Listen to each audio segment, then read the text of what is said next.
만약에 어떤 분이 이제 저에게 이제 목사님은 여름이 좋으세요, 겨울이 좋으세요 이렇게 질문을 하신다면 이 각각의 그 장점들이 있어서 선뜻 저는 여름이 좋습니다, 겨울이 좋습니다 이렇게 말하기가 좀 망설여집니다. 그런데 이제 이 여름은 낮이 길고 밤이 짧다는 그 점만 고려해서 답을 한다면 저는 단연코 여름이 좋습니다. 겨울에 이제 우리가 아침 7시 예배다 보니까요, 이제 아침에 그 교회를 향해서 집을 나서면은 캄캄한 그 밤이 안 그래도 이제 막 추워서 움츠려 드는데 너무 그건 좀 싫어 마음이. 그래서 이런 면에서는 저 여름이 좋습니다. 그래서 아침에 어느 3월 말 요 어간으로 가면은 어느 순간에 제가 교회 가려고 아침에 주일날 문을 나서는데 환하게 밝아지는 그 지점이 1년에서 제가 기다리는 그 몇 안 되는 날 중에 한 날입니다. 그래서 저는 낮이 길기 때문에 여름이 좋은데요, 그러면 아마 이렇게 생각하실 겁니다. 그럼 우리 목사님은 하지를 되게 좋아하시겠다 이런 생각을 하신다면 정답은 아니에요. 저는 동지가 좋습니다. 그 모순 아닙니까? 아니 그 낮이 긴 걸 좋아한다면서 1년에 낮이 가장 짧은 동지를 좋아한다는 건 모순 같지만 그렇지 않습니다. 저는 1년에 동지가 또 가장 좋은 날 중에 한 날이에요. 왜냐하니까 비록 그때가 1년 중 가장 짧은 날이기는 하지만 낮이 그때부터 낮이 길어지는 스타트가 이루어지기 때문에 동지가 너무 좋아요. 그래서 막 이번 동지 날에도 막 너무 기뻤고요. 그리고 지금 계속 이제 길어지고 있을 거 아닙니까? 느끼지는 못하지만. 그러다가 저는 이제 이 기다림에 소망이 있습니다. 한 3월 말 정도가 되면 또 환희의 날이 와요. 이게 그냥 서서히도 아니에요.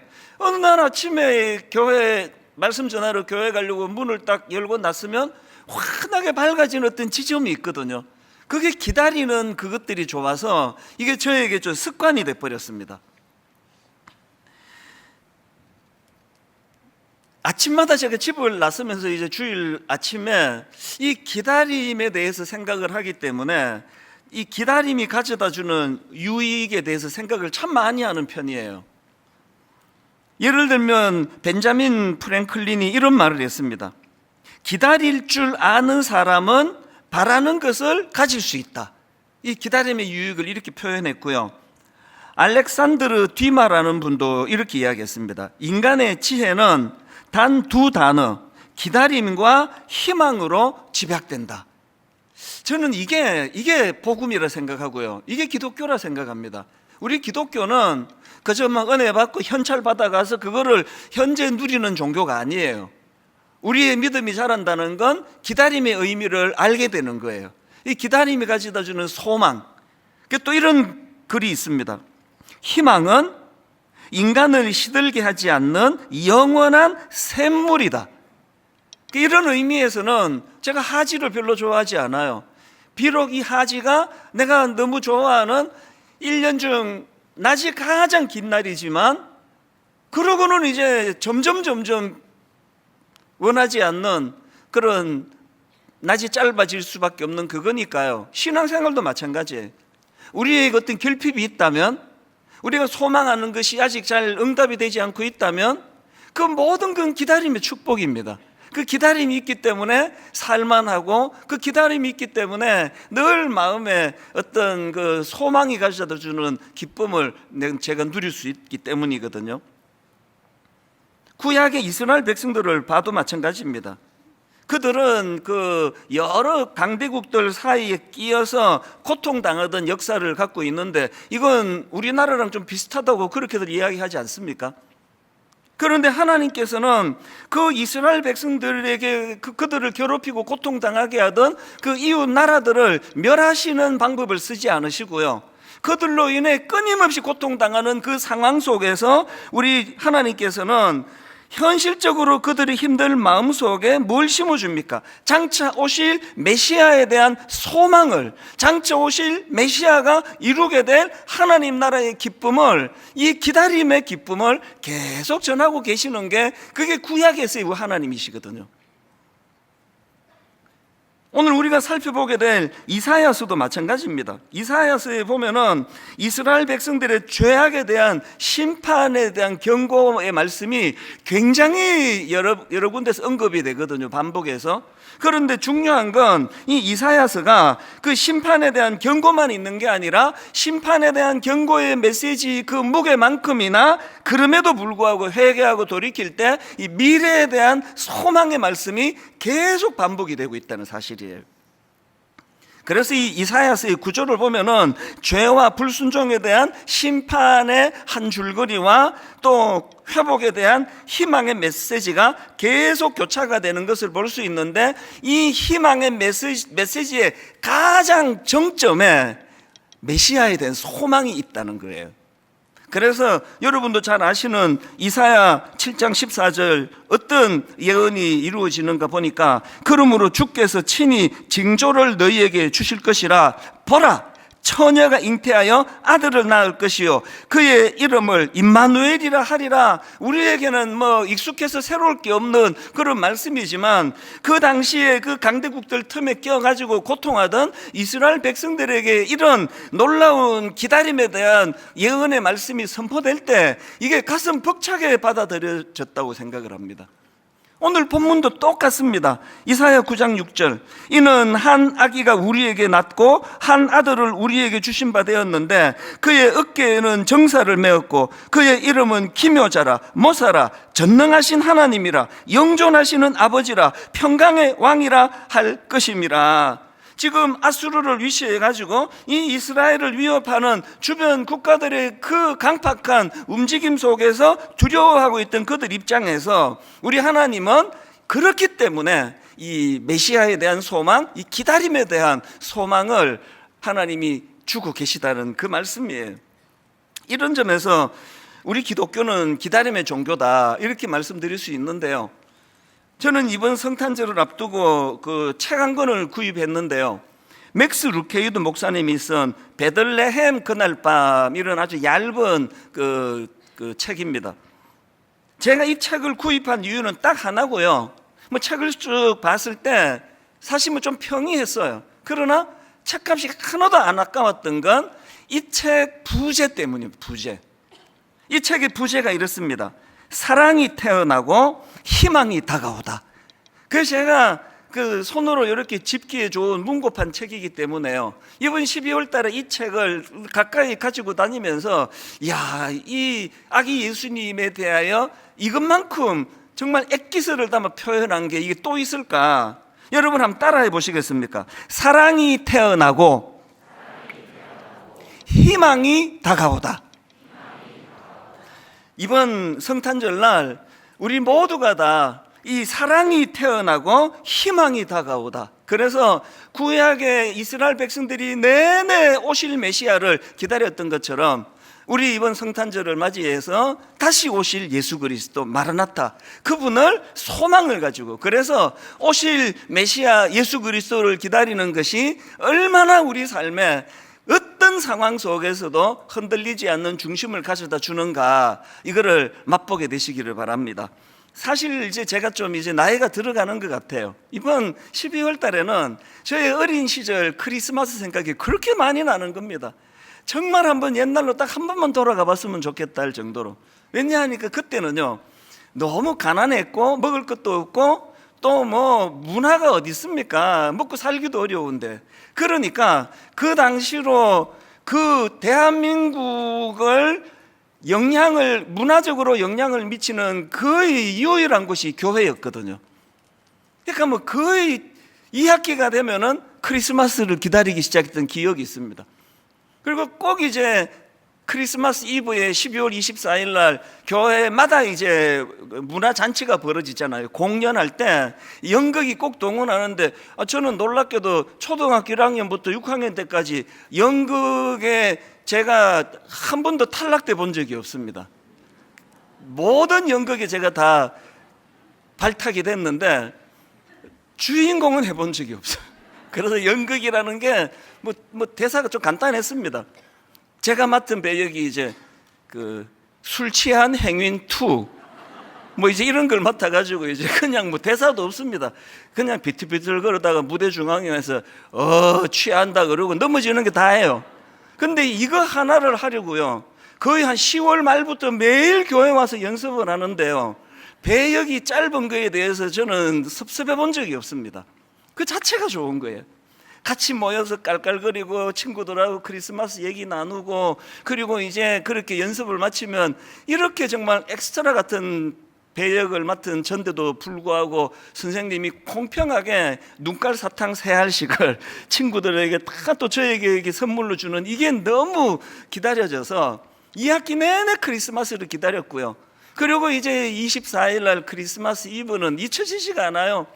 친구들하고 그 중등부 한 40-50명 모이던 거기에 둥글게 앉아가지고 밤새도록 게임하고 또 여학생들하고 선물 교환하고 그렇게 놀고 있으면은 이제 여전도에 그 어머니가 또 오세요. 그래서 얘들아 국밥 먹어야 된다, 국밥 먹으러 와라. 새벽 3시에 그 뜨거운 국밥 먹고, 그리고 이제 새벽송 돌면은요, 뭐 세상을 다 얻은 것 같았습니다. 왜? 과자를 얻는 날이니까. 이렇게 큰 보자기를 들고 다니면 이제 새벽송, 참 그때를 생각하면 보통 그 국민들이 굉장히 여유가 있었습니다. 새벽에 4시에 막 이 노래를 불러서 잠을 깨우고 하는데, 제가 새벽송 긴 뭐 거의 한 10년 이상 했을 거 아닙니까? 저는요, 새벽송 한다고 시끄럽다고 나와가지고 항의하는 사람을 단 한 번도 만나본 적이 없습니다. 그거를 종교가 달라도 다 그거를 인정하고 즐거워하는 걸 보면 그때는 참 사람들이 마음에 여유가 있었던 것 같아요. 그 별똥별이 쏟아져 내리는 그 새벽을 잊을 수가 없고요. 그리고 이제 이 새벽 성도 또 기다림입니다.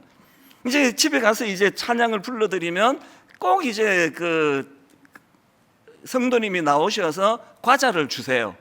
그러면 이제 이 큰 보자기에 이제 과자를 다 담는데, 지금 생각하니까 대부분이 불량품이었습니다. 그 리어카표 이런 거.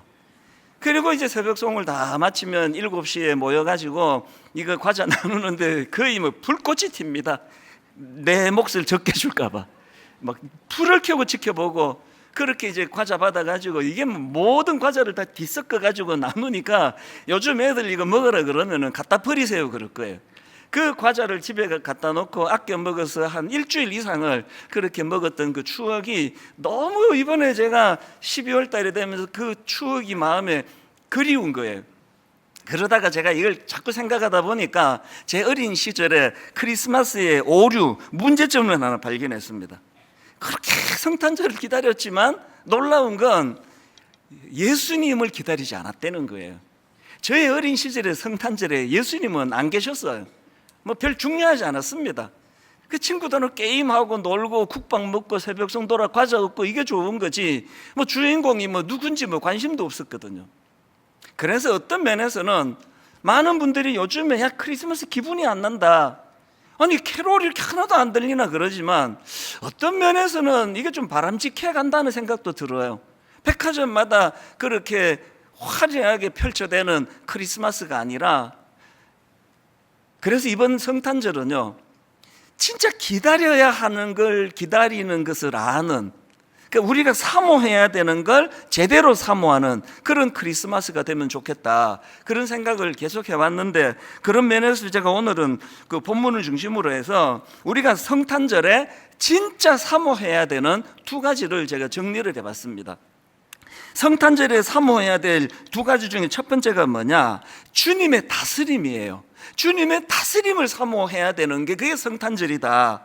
자, 오늘 본문 9장 6절 다시 보십시오. 이는 한 아기가 우리에게 낳고 한 아들을 우리에게 주신 바 되었는데 그의 어깨에는 정사를 메었고, 여기 나오는 그 어깨에 정사를 메었다고 되어 있는데, 여기 말하는 정사는 뭐 정치적인 일, 또 다스리는 일, 뭐 치리하는 일, 이걸 이제 정사를 메었다라고 표현하니까요. 그러니까 여기서 말하는 정사는 왕권을 말하는, 왕권. 지금 여기서 오실 메시아에 대하여 예언을 하면서 가장 먼저 가장 강력하게 예언하는 게 뭐냐? 그분이 오시는데 왕으로 오신다는 거예요. 그래서 여러분, 성탄절이 되면은 늘 이걸 점검하셔야 됩니다. 이 땅에 오신 예수 그리스도가 내 인생의 왕이신가? 내 인생의 보좌에 내가 앉아 있는 거 아닌가? 이 보좌에 왕이신 그분이 좌정하고 계시는가? 이거 점검하셔야 돼요. 이게 왜 중요하냐? 요즘 제가 정독하면서 읽는 책이 있는데요, 김상근 교수님이 쓴 군주의 거울이라는 책이 있습니다.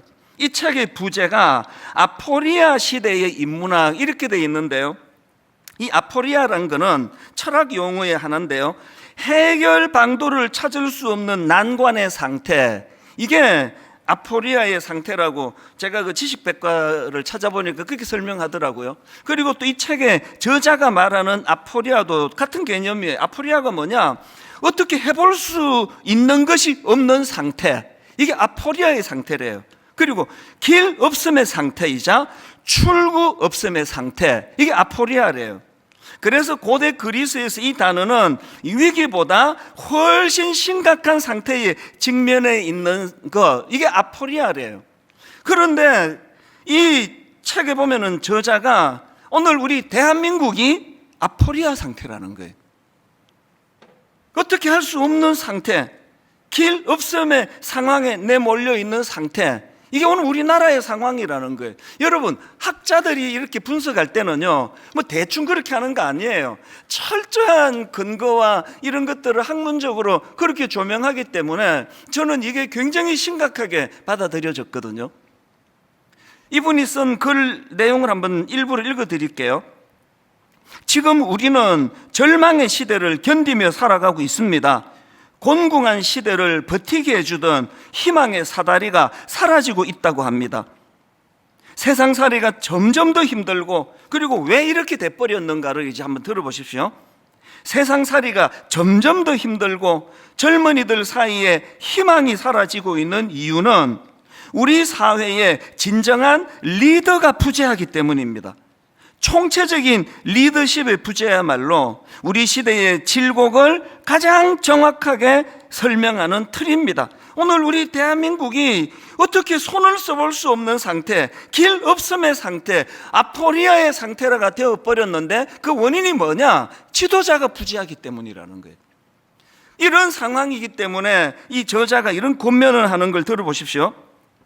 지금까지 우리는 남들보다 빨리 노를 젓기 위해, 남들보다 먼저 목적한 항구에 도착하기 위해 고개를 숙인 채 열심히 노를 저어왔습니다. 앞을 향해서만 달려왔습니다.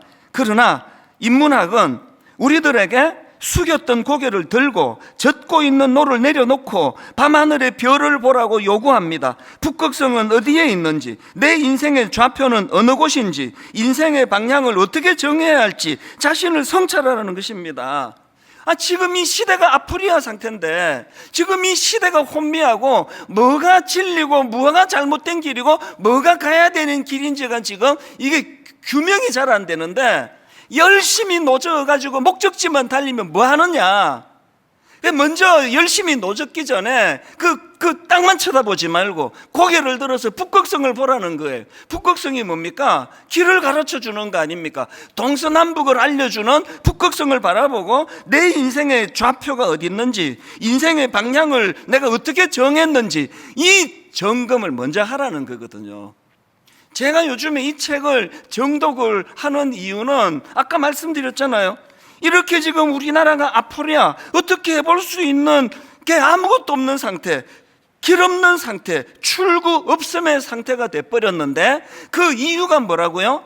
리더가 없기 때문인 거예요. 지도자가 없기 때문인 거예요. 이게 저는 두려웠습니다. 제가 분당 우리 교회 담임 목사잖아요.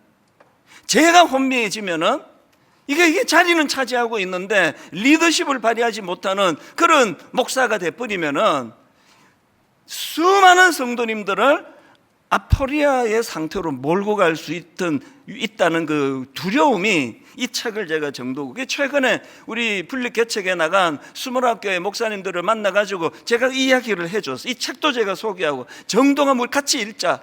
그래서 29교회가 모두가 다 지금 하나님 은혜를 누리고 달려가기를 원한다면 우리 지도자가 각성해야 된다. 목사가 리더십을 발휘할 때 이 아포리아의 상태를 피할 수 있다. 왜 성탄절에는 우리가 왕으로 오신 예수 그리스도 그분의 다스림을 받고 있는지 점검해야 되는지 아시겠죠? 아무리 열심히 살면 뭐합니까? 아무리 그냥 앞만 보고 땀을 뻘뻘 흘며 노를 저어봐야 이게 지금 길 없는 길인데, 그게 시편에 나오는 바람에 나는 겨와 같이 뭐 열심히 했는데 맨날 제자리에 맨날. 안 그렇습니까? 이제 열심히 하기 전에 정말 왕으로 오신, 어깨에 정사를 메고 오신 예수 그리스도가 내 마음의 보좌에 그분이 좌정하고 계시는가? 그분은 내 인생의 왕이신가? 나는 그분의 영향력 아래에 있는가? 그분은 내 인생의 북극성이 되시는가? 그래서 내가 잠시 혼란하더라도 금방금방 내 인생은 혼란하지 않아, 이렇게 말할 수 있는 삶을 살고 있는가? 이걸 점검하셔야 된다는 거죠. 그런가 하면 두 번째로 우리가 성탄절에 진짜 사모해야 되는 게 하나 더 있는데요, 왕으로 오신 예수 그리스도로 인해서 내 안에 이 감탄이 회복되고 있는가? 이 감탄의 회복이에요. 오늘 본문 이사야 9장 6절 다시 보십시오. 이는 한 아기가 우리에게 낳고 한 아들을 우리에게 주신 바 되었는데 그의 어깨에는 정사를 메었고 그의 이름은 기묘자라, 모사라, 전능하신 하나님이라, 영존하시는 아버지라, 평강의 왕이라 할 것임이라. 제가 보니까요, 뒤에 나오는 전능하신 하나님이라, 영존하시는 아버지라, 평강의 왕이라, 이게 훨씬 더 중요한 개념 같아요. 근데 맨 앞에 그의 이름은 기묘자라, 모사라, 이렇게 지금 전제를 하고 있는 게 무슨 의미가 있느냐? 제가 라이프 성경 사전을 찾아보니까요, 여기 맨 앞에 나오는 기묘자, 이게 히브리어로 펠레라는 단어인데요, 이 펠레는 경이로운 일, 불가사의한 것, 이런 뜻을 가진 단어라는 거예요. 그래서 영어 성경으로 보면은 원더풀 이렇게 번역하고 있는 걸 볼 수 있는데요, 여러분 다 아시지만 이 원더풀이라는 건 미국 사람들이 사용하는 대표적인 감탄사 아닙니까? 조금 가슴이 벅차고 감탄이 일어나면은 그들 입에서 그냥 계속 나오는 게 원더풀, 뷰티풀, 뷰티풀, 원더풀. 이게 지금 우리 주님의 속성을 묘사하는 기묘자라는 뜻이에요. 그리고요, 이 우리말 성경으로는 기묘자 그리고 콤마하고 모사라 했는데 이게 썩 잘된 번역이 아니에요. 이 기묘자와 모사 사이에 콤마가 있으면 안 돼요. 왜? 이게 한 개념이니까요. 그래서 영어 성경으로 보면 기묘자라, 콤마, 모사라, 이 부분을 영어 성경으로 보면 그냥 원더풀 카운셀러 이렇게 돼 있습니다. 여러분, 오늘 우리 시대가 길 없는 상태, 혼미한 상태, 아포리아의 상태라면 어떻게 해야 됩니까? 원더풀 카운셀러 되시는 그분의 인도를 받아야 되는 거 아닙니까? 그분의 지도를 받지 않고는 목회도 못합니다. 그분의 지도를 받지 않고는 우리 자녀 교육 어려워요. 어떻게 가르쳐야 될지 아무도 모르는 거거든요. 그래서 오실 메시아에 대하여 가장 먼저 묘사하는 것이 원더풀 카운셀러, 놀라운 상담자. 요즘에 제가 꺼내놓고 다시 이렇게 이제 가볍게 읽는 책이 또 있는데요, 그 책은 도끼다, 이런 제목의 책입니다. 이 책의 저자는 카피라이트예요. 유명한 광고 문구를 많이 만든 분입니다. 아마 이거 들어보셨을 텐데요, 나이는 숫자에 불과하다, 이 카피를 이분이 만들었어요. 그리고 생각이 에너지다, 그리고 또 혁신을 혁신하다, 이런 히트 문구를 만든 전문가인데요, 이분이 쓴 책을 보니까 이 감탄과 관련된 내용이 꽤 많은 겁니다. 그 중에서 제 마음에 남는 문장 하나를 제가 발견했는데 굉장히 제가 이걸 메모해 놓고 묵상을 해요. 이런 내용입니다. 기억하는 가장 좋은 방법은 감동받는 것이라. 기억하는 가장 좋은 방법은 감동받는 것이라. 이게 왜 중요한지 쭉 한번 읽어드릴게요. 기억하는 가장 좋은 방법은 감동받는 것이라고 합니다. 그래서인지 지식이 많은 친구들보다 감동을 잘 받는 친구들이 일을 더 잘합니다. 감동을 잘 받는다는 건 풍요로운 삶을 살고 있다는 증거이기 때문입니다. 그 친구들은 돈이 있건 없건 상관없습니다. 그 친구들은 나뭇잎 하나에도 감탄하고 음악 하나 들으면서도 정말 좋다는 걸 알아요. 그런 친구들이 일도 잘하고 인생이 풍요롭죠. 감탄을 잘하는 그 사람이 일을 잘한다는 거예요. 이건요, 20년 동안 분당 우리교회를 거쳐간 굉장히 많은 부교역자들을 제가 관찰하면서 제가 이분의 말에 100% 동의를 해요. 누가 목회를 잘하느냐? 감탄을 잘하는 그 목사님이 목회를 잘하더라고요. 감동을 잘 받는, 감사가 잘 흘러나오는 그분이 신방을 가면 꼭 그 성도를 감탄하게 만들고 돌아오는 거거든요. 본인이 메말랐는데, 본인이 감동이 없는데, 본인이 그저 뭐 신방 가야 되니까 가는데 거기서 무슨 감탄이 전수가 되겠냐고요.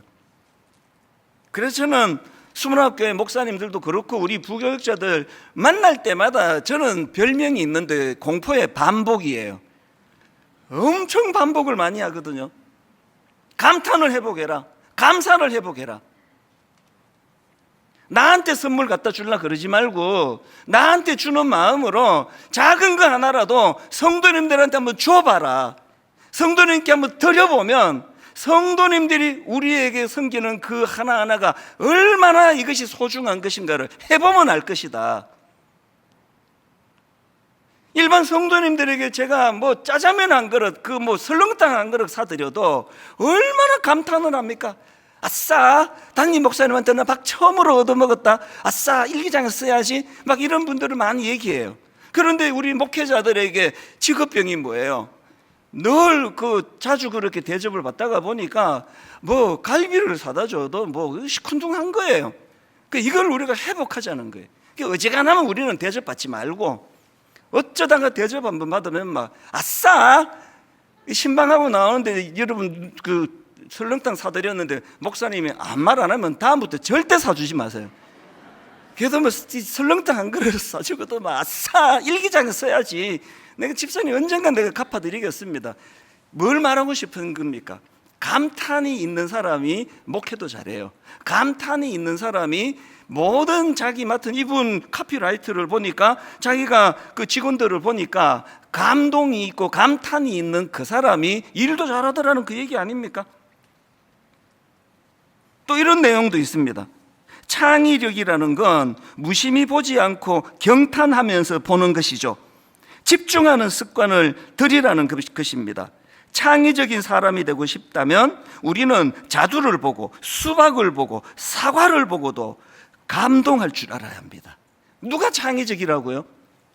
사과 하나를 보고도 감동하는 거예요. 자두 하나를 보고도 감탄하는 거예요. 예전에 제가 한번 소개해 드린 적이 있는 김정은 교수님이 쓴 나는 아내와의 결혼을 후회한다, 이 책도 마찬가지. 이 책에서 저자가 강조하는 건 우리 인간은 감탄하려고 사는 존재라는 거예요. 이분이 강조하는 건 이 감탄이라는 건 인간만의 욕구라는 거예요. 감탄은 인간을 다른 동물과 구별짓는 가장 중요한 특징이라는 거예요. 제가 강아지를 키워보니까 이 말이 너무 공감이 돼요. 우리가 키우는 강아지가 너무너무 인간 친화적이고 좋은데 하나를 못해요. 감탄을 못해요. 어쩌다가 이제 삼겹살을 구우면 막 옆에 와서 막 신음소리를 내고 강아지 진짜 웃겨요. 막 침도 삼켜요. 삼겹살 먹고 있어 옆에 와서 막 침을 막 삼키면서 그래서 도저히 그냥 못 넘어가. 그래서 참 피 같은 고기 한 점을 안 먹고 넘겨주면요, 이게 끝이에요. 쉽지도 않아요. 그럼 그 다음 또 기다리는 거예요. 이놈아, 네가 이래서 네가 개지. 조금만 감탄하고 조금만 고마워하고 그러면 내가 계속 줄 텐데. 이게 내가 웃기려고 하는 이야기지만요, 인간이 짐승과 다른 결정적인 게 감탄할 줄 안 되는 거예요. 감사할 줄 안 되는 겁니다. 참 이런 면에서 우리나라 교육이 저는 원망스러워요. 아까 그 책에서 뭐라 그랬습니까? 기억하기 가장 좋은 방법은 감동하는 거라 그러는데 우리는 어릴 때부터 감동 없이 외워라, 그냥 태정태세 문단세. 여기에 무슨 감동이 있습니까? 그래서 대학 보내느라고 감동을 죽여버리는 게 가슴 아픈 우리나라 자녀 교육 아닙니까? 제가 70년대 후반에 고등학교 다닐 때 어른들이 이런 말을 꽤 하셨어. 이 학생들 보고 참 좋을 때다. 쟤들은 날아가는 새만 봐도 깔깔깔깔 웃음을 터뜨리는 세대라고. 우리 가난했지만요, 참 옷도 뭐 그냥 뭐 낡은 거 입고 보잘것 없었지만, 그리고 뭐 어떤 면에서는 뭐 부끄러운 이야기지만 뭐 샤워를 뭐 자주 못해가 냄새는 날지 몰라도 그때는 감탄이 있었어요.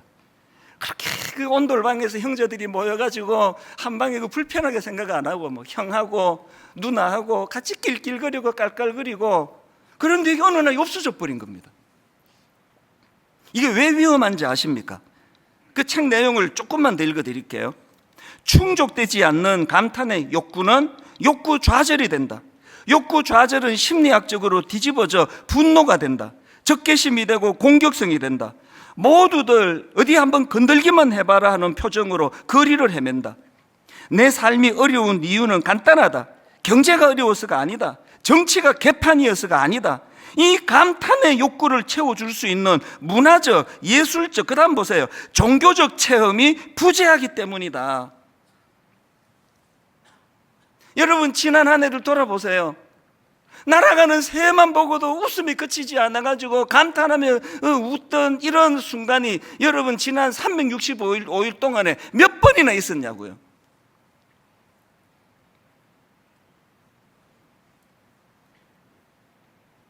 그 책이 이런 결론을 내립니다. 내가 지금 행복한 삶을 살고 있는가의 기준은 아주 간단하다. 도대체 하루에 몇 번 감탄하는가이다. 사회적 지위나 부의 여부와 상관없다. 내가 아무리 높은 지위에 있다 할지라도 하루 종일 어떠한 감탄도 나오지 않는다면 그건 내 인생이 아니다. 오늘 여러분, 우리 대한민국이 울분공화국이라는 말을 하잖아요. 이유를 찾으셨죠? 그리고 대안도 찾으셨죠? 어떻게 하면 이 울분공화국 점점 분노의 악순환이 쌓여가는 이것으로 벗어날 수 있느냐? 여러분, 기묘자 되시는 예수 그리스도가 내 안에 좌정하시는 거예요. 기묘자 되시는 원더풀 카운셀러 되시는 그분이 나를 다스리실 때 내 안에 울분이 있는 그 자리가 감탄으로 바뀌어지게 될 줄로 믿습니다. 일상에 지쳐 있다 보니까요, 어떤 분이 이제 이 책에 대하여 서평을 썼는데 여자분 같아요. 이런 글을 썼더라고요. 언제부턴가 나는 아무리 멋진 경치를 보아도, 아무리 맛있는 음식을 먹어도, 아무리 좋은 선물을 받아도 마음에서 우러나는 감동을 느끼지 못했다. 나중에는 내 삶 전체가 그저 의무감으로 분위기를 맞추기 위해 감동하는 척하며 살았던 것이다. 가슴 깊은 곳에서 우러나오는 감동이 없는 삶, 그것은 수동적인 삶이었다. 저는 이런 일련의 내용을 보면서 사도행전 2장 인물 하나에 기뻐하는 모습이 머릿속에 계속 맴도는 거예요. 여러분 아시죠? 사도행전 3장 6절, 베드로가 이르되 은과 금은 내게 없거니와 내게 있는 이것을 너에게 주노니 나사렛 예수 그리스도의 이름으로 일어나 걸으라 하고 오른손을 잡아 일으키니 발과 발목이고 힘을 얻고, 그 다음 8절, 뛰어서서 걸으며 그들과 함께 성전으로 들어가면서 걷기도 하고 뛰기도 하고 하나님을 찬송하니, 이 거지가 성전 문 앞에서 구걸하며 살아가는 이 거지가 평생에 경험하지 못한 감탄을 경험했습니다. 왜 경험했습니까? 왜 경험하게 됐습니까? 기묘자 되시는 예수 그리스도의 이름의 능력을 경험했거든요. 그랬더니 이 거지가 영향을 미치기 시작하네요. 그 다음 9절 10절을 보십시오. 모든 백성이 그 걷는 것과 하나님을 찬송함을 보고 그가 본래 성전 미문에 앉아 구걸하던 사람인 줄 알고 그에게 일어난 일로 인하여 심히 놀랍게 여기며 놀라니라. 평생을 감탄 없이 살아가던 이 거지에게 기묘자 되신 예수 그리스도의 이름의 능력이 나타나니까 주변 사람에게 영향을 미치는 거예요. 주변 사람들이 이 거지를 보고 영향을 받아가지고 다 감탄하는 거예요. 여러분, 어떤 영향력 있는 자리에 계십니까? 영향력 있는 자리가 그 사람을 영향력 있게 만들지 않아요. 여러분 내면의 기묘자 예수가 여러분 인생의 주인이 되실 때, 여러분 인생의 감탄이 회복이 될 때, 기뻐 춤을 추는 감격이 내 안에 일어날 때, 그때 비로소 영향력 있는 인생이 될 줄로 믿습니다. 이런 감탄의 삶을 산 인물이 구약의 다윗 아닙니까? 시편 139편 17절, 하나님이여 주의 생각이 내게 어찌 그리 보배로우신지요, 그 수가 어찌 그리 많은지요, 내가 세려고 할지라도 그 수가 모래보다 많도소이다. 내가 깰 때에도 여전히 주와 함께 있나이다. 여호와 하나님에 대한 감탄이 다윗에게 있었거든요. 여호와 하나님에 대한 감탄이 있으니까 그런 사람이 자기 인생을 어떻게 바라보고 있느냐. 14절을 보세요. 14절 다윗이 이렇게 말합니다. 내가 주께 감사하오면 나를 지으심이 심히 기묘하심이라. 주께서 하시는 이 일이 기이함을 내 영혼이 잘 아나이다. 여러분, 여기 나오는 나를 지으심이 심히 기묘하심이라, 이 말씀을 직역하면 나는 기막히게 감탄스럽다. 영어로, 제 발음이 안 좋아서 화면으로 좀 자막으로 띄워달라 그랬는데요, 영어로 이렇습니다. I am awesomely wonderful. 다윗은 지금 자기 인생을 기막히게 아름다운 인생이라고 묘사합니다. 왕이 된 다음에는 겉으로 보기에도 기막히게 아름다웠겠지만 다윗은 목동 아닙니까? 목동. 평생 그렇게 그 권력자에게 쫓겨 도망다니던 인생 아닙니까? 그런 자기 인생에 대하여 나는 울분이 많아, 나는 상처가 많아, 니들도 나만큼 상처를 겪어보면 나한테 다른 말 하지 못해, 나는 세상은 나 울분으로 가득 차 있어. 다윗은 그렇게 말하지 않았습니다. 다윗은 나를 지으심이 심히 기묘하심이라. I am awesomely wonderful. 나는 기막히게 아름다운 인생이야, 내 인생이. 이 감탄을 회복하는 사람. 시편 8편도 마찬가지 아닙니까? 1절에서 다윗이 하나님을 감탄해 경탄합니다. 여호와 우리 주여, 주의 이름이 온 땅에 어찌 그리 아름다운지요, 주의 영광이 하늘을 덮었나이다. 이렇게 하나님을 감탄하니까 바로 그 다음 3절에 이런 영향을 그가 받습니다. 주의 손가락으로 만드신 주의 하늘과 주께서 베풀어 두신 달과 별들을 내가 보오니 사람이 무엇이간데 주께서 그를 생각하시며 인자가 무엇이기에 주께서 그를 돌보시나이까. 이게 아까 말씀을 하자면 I'm awesomely wonderful이에요. 비록 양 지키느라고 밤을 새워야 되는 3D 업종에 일을 하고 있지만 그 쏟아지는 별빛과 우주를 보면서 하나님을 감탄하니까 내 인생이 감탄이 나오는 인생입니다. 그래서 그 G.K. 체스터턴이 했던 말입니다. 이 세상에서 부족한 것은 기적이 아니다. 부족한 것은 감탄이다. 오늘 저 개인적으로 오래 기다린 날이에요. 가평 우리 마을을 공개하는 날이에요.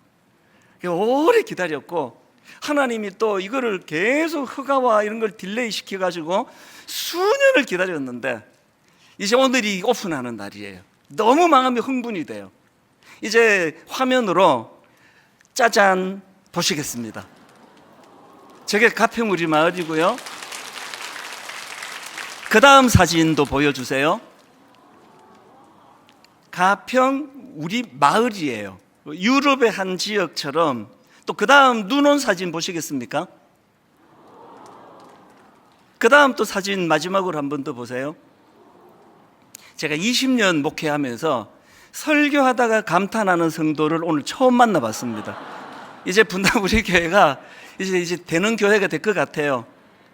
여러분, 저 가평 우리 마을이 너무나 아름다운 그 건축이 가능했던 것은요, 강병근 교수님이라고요.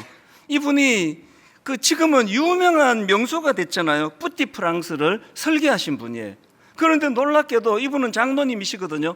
근데 우리 교회 장로님이 아니세요. 그런데 너무너무 감사하게도 이 교수님의 그 감탄, 유럽 곳곳을 다니면서 사진 찍고 체크하고 점검했던 걸 가평 우리 마을에다가 재능 기부 한 푼 보상 바라지 않으시고 그렇게 근 설계를 해주시고 수년 동안을 매주마다 한 번씩 그 길을 가서 진두지휘를 하시면서 그렇게 만들어졌습니다. 한 설계하신 한 교수님의 감탄이 이제 앞으로 저곳에서 수많은 사람들이 감탄하는 장소가 되기를 기도하고 있거든요. 그래서 이제 예배 마치고 홈페이지 가보시면요, 제가 가평우리마을 거기에 사진이 좀 더 나와 있고 또 부탁의 글이 좀 있습니다. 그거 꼭 들어가 보시는데요, 이제 여러분 가평우리마을이 진짜 환대의 집이 되기를 원하고, 이제 이 삶에 찌들려 가지고 감탄을 잃어버린 사람들에게 감탄을 회복시켜주는, 그래서 이제 200번대에서 우리 장애인 엄마들, 또 미자립교회 사모님들, 또 사회 약자들, 미혼모들, 이런 사람들을 거기 초대해서 감탄을 회복시켜주는 공간을 만들어 가기 원하는데요, 여러분 도움을 청합니다. 하실 일이 있어요. 여러분 아이디어를 좀 주세요. 이 사회적 약자들에게 어떤 프로그램으로, 이 지친 자들에게 어떤 프로그램으로 하나님의 환대를 맛보게 드릴까? 결론을 저는 이렇게 맺기를 원합니다.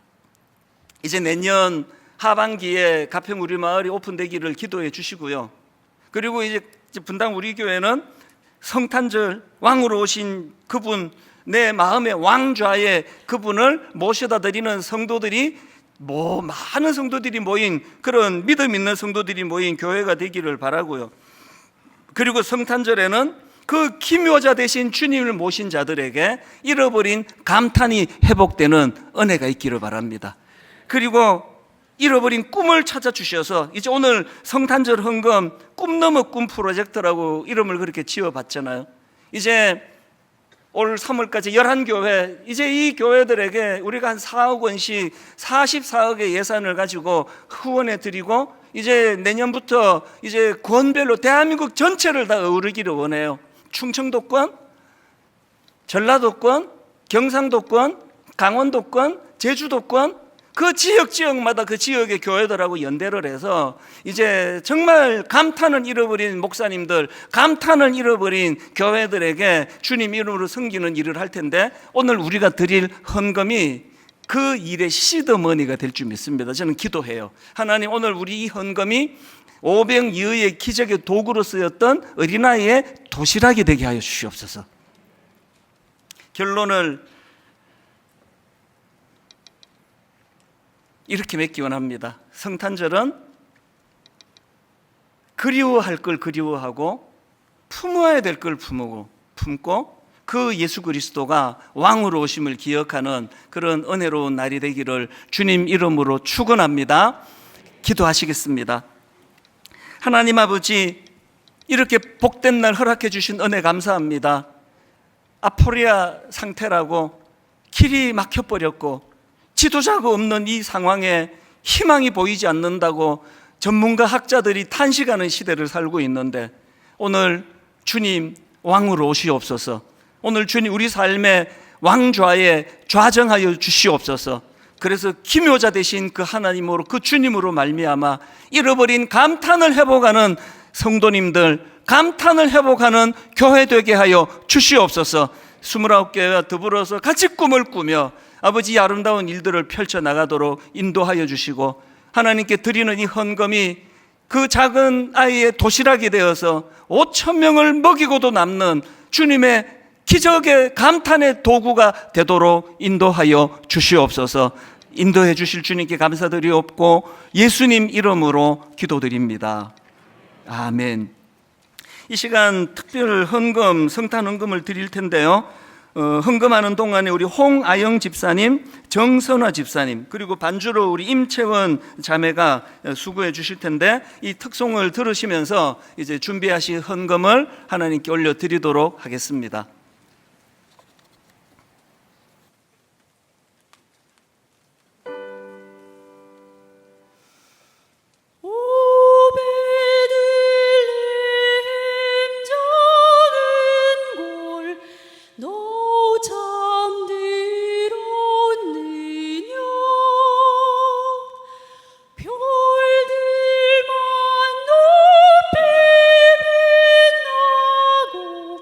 저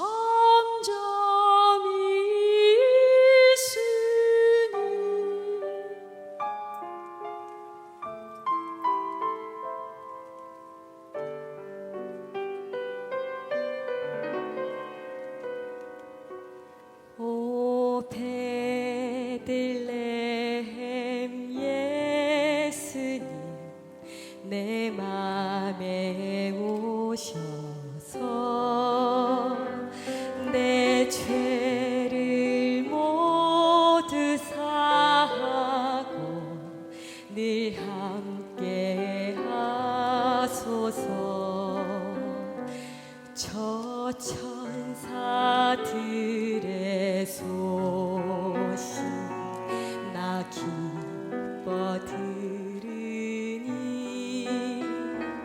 오 임마누엘 예수님 내 맘에 오소서.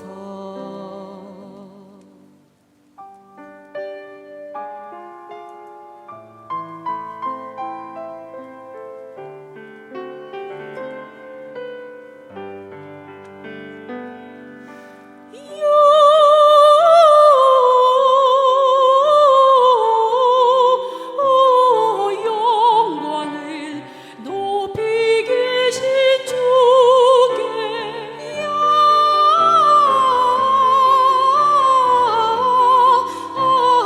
영광을 높이 계신 주님께 천사들의 노래가 하늘에서 들리니 산과 들이 기뻐서 메아리 쳐 울린다.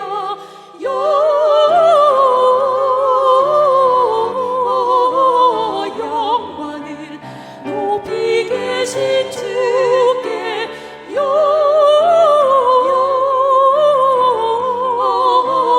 영광을 높이 계신 주님께 높이 계신 주님께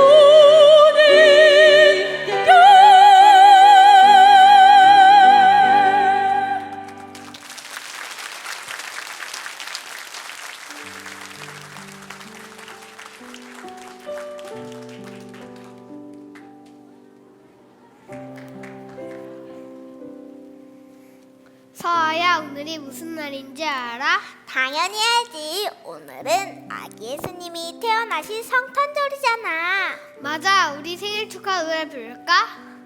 잠깐 우리 성도님들이랑 부르는 건 어때? 좋아. 장로님, 권사님, 집사님, 함께 예배하는 모든 성도님들 준비되셨나요? 생일 축하합니다. 생일 축하합니다. 사랑하는 예수님 생일 축하합니다. 뭐지? 야. 우리 짜잔. 함께 읽어볼까요? 우리 계속해서 아기 예수님을 축하하는 마음을 가득 담아 더 큰 기쁨으로 함께 찬양해요. 모두 메리 크리스마스!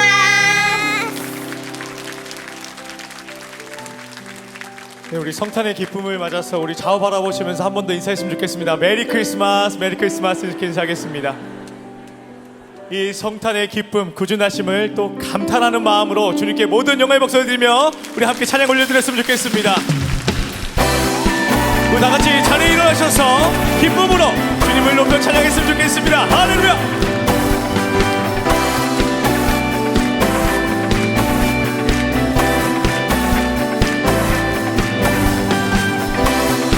구주 되신 예수님, 우리 삶의 주인 되신 주님을 바라보는 시간 되길 소망하며 함께 고백합시다. 천사 찬송. 천사 찬송하기를 거룩하신 구주께 영광 돌려보내세. 구주 오늘 나셨네. 크고 작은 나라들 기뻐하다 하여라. 영광 받을 왕의 왕 베들레헴 나신 주. 영광 받을 왕의 왕 베들레헴 나신 주.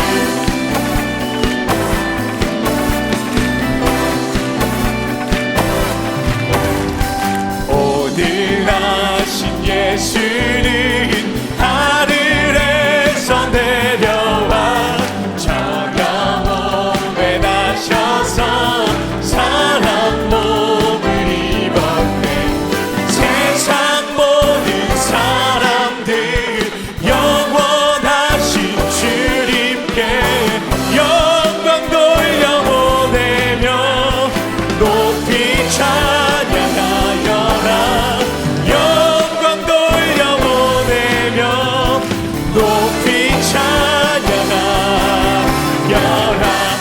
One, two, one, two.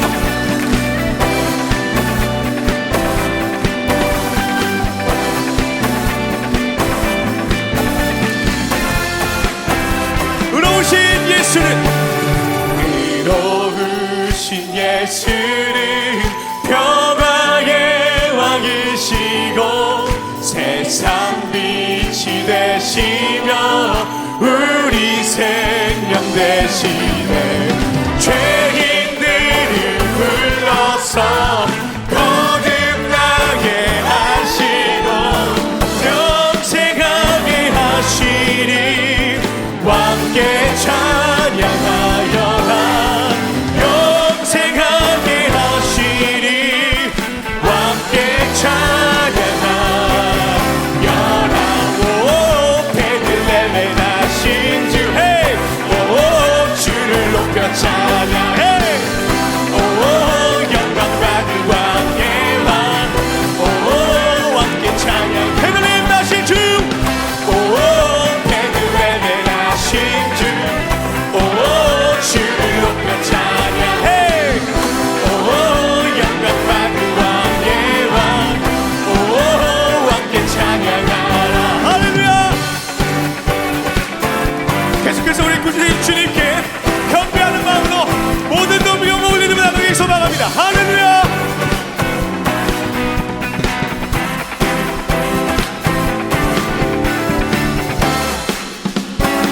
경배하리 경배하리 내 온 맘 다해 찬양하리 내 온 힘 다해 주 찾으리 주 찾으리 나 사는 동안 주님의 길을 나 따라가리. One, two, three, hey! 주님만을 경배하리. 주님만을 찬양하리. 찬양받기 합당하신 존귀하신 주만 높이리. 아멘. 경배하리, hey! 경배하리. 내 온 맘 다해 찬양하리. 내 온 힘 다해 주 찾으리 주 찾으리 나 사는 동안 주님의 길을 나 따라가리. 경배하리 할렐루야. 헤이 주님만을 경배하리. 주님만을 찬양하리. 찬양받기 합당하신 존귀하신 주님만을 경배하리. 헤이 주님만을 경배하리. 주님만을 찬양하리. 찬양받기 합당하신 존귀하신 주만 높이리. 헤이 할렐루야.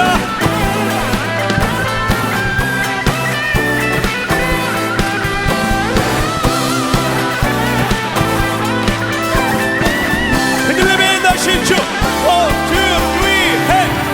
오 베들레헴에 나신 주 오 주를 높여 자 할렐루야. 오 영광 받을 왕의 왕 오 왕께 우리 한 번 더 베들레헴 나신 주 hey! 오 베들레헴에 나신 주 오 주를 높여 찬양해. 오 영광 받을 왕의 왕 오 우리 마지막으로 베들레헴 나신 주님 오 베들레헴에 나신 주 오 주를 높여 찬양해.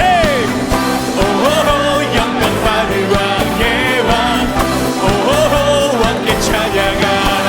네 할렐루야. 우리가 드릴 수 있는 모든 함성과 박수를 주님 이름으로 나아갑시다. 할렐루야. 예!